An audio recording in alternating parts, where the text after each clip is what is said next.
Good morning, ma'am. My name is student nurse Jerwin from the University of Batangas, and now I will be doing po a procedure which is the Leopold's maneuver. In this procedure po, may ma-expose po na parts ng katawan which is the abdominal area for the palpation. Okay lang po ba natin na expose po yon? Yes.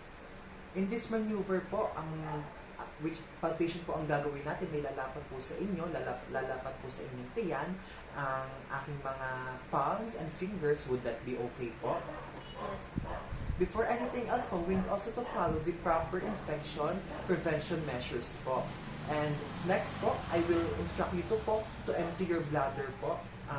Iihi po kayo sa comfort room natin. After niyo po mag-empty ng bladder, babalik po kayo dito for the procedure. Assume that the patient has already emptied his bladder. Now, I will place him in the dorsal recumbent position, which is dorsal recumbent position and supine, which is the knees are flexed to relax the abdominal muscle. Ma'am, are you comfortable with your position po? Yes po. And for your privacy po, expose ko lang po ang procedure, ang parts na kailangan sa procedure, which is your abdominal part. Ibababa ko po ang inyong blanket and itataas ko po ang inyong gown.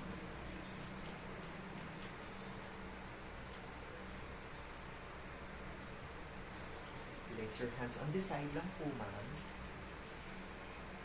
And I will place po a drip to expose po the specific parts of the procedure.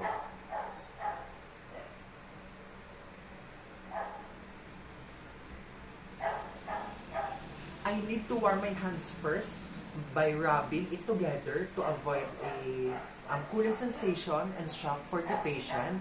And always remember, while palpating, always use your palm, not your fingers. And now I will be proceeding to the Leopold's maneuver. For the first maneuver, it is called the fundal grip. In this fundal grip po, we will determine the fetal presentation of the fetus. Fill the part po on the top of the fundus using my both hands. The fetal presentation is whether it is cephalic or breech. Kung ito po ay cephalic, mapapalpate ko po dito ang shape ng buttocks, which is soft and small. It is breech po if I will palpate in the head of the fetus. It is small, hard, and round.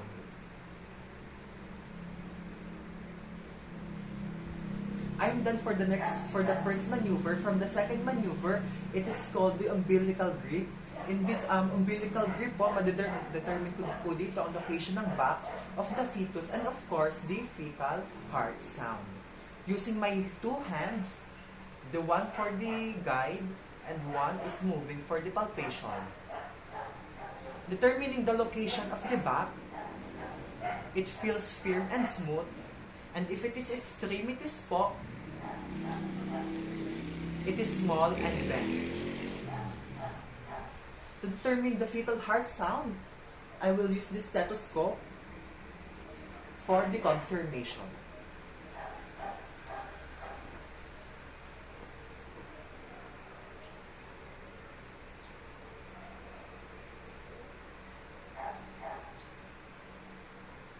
The fetal heart sound po is located in left lower and it is cephalic. For the third maneuver po, it is called the Pollux grip. Pollux grip po is to determine the engagement and presenting part of the fetus. With the use of my two fingers, which is the thumb and the other finger, I will place it to the lower abdomen and above the mons pubis. And have a grip gently. If it is engaged, it is immovable or not moving.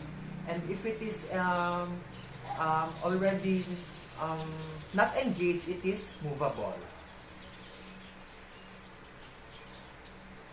Madetermine po din po dito ang fetal presentation, which is the breech or cephalic. Now, I am done with the third grip or the third maneuver. I will now proceeding to the fourth maneuver, which is the pelvic grip. In this pelvic grip po, I will determine the degree of flexion of the fetal head and of course to determine the attitude of and inhibitus of the fetus. With the use of course of my two hands, I will place it there. I will face to the lower extremities of the patient and palpate the fetal attitude and the flexion.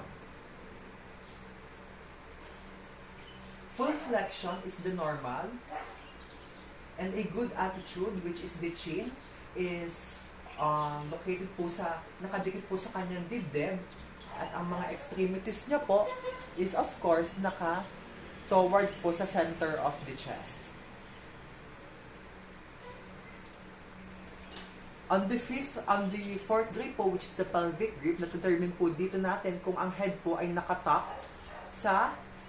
down sa client sa kanyang chest, and of course, the legs are down towards the center of the chest. I am done with the Leopold's maneuver, which is the fundal grip, umbilical grip, pollex grip, and the pelvic grip. And now I will be now proceeding to my hand washing and proceed to my documentation. Ma'am, for a moment lang po, I will do my documentation and hand washing.